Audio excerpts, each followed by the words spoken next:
Films d'action, comédie, avant-première, dessins animés. Retrouvez le meilleur des films du moment dans votre cinéma intercommunal Espace Méliès à Lure. Programmation complète sur l'appli mobile Cinéma Espace Méliès et sur nos réseaux sociaux. Comptoise Radio, conseil d'experts.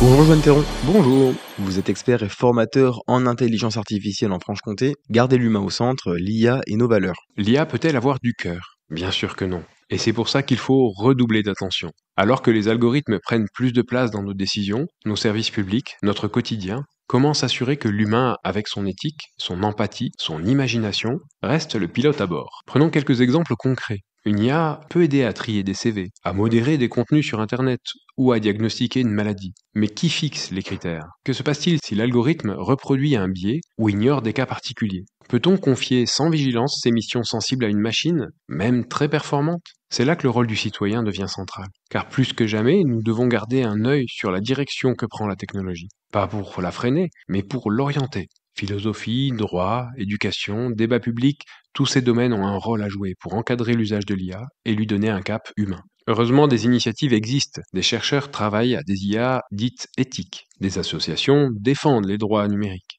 Des pays adoptent des lois pour éviter les dérives. Mais la responsabilité ne repose pas que sur les experts. Chacun peut à son niveau défendre l'idée que l'IA doit rester un outil, pas une autorité.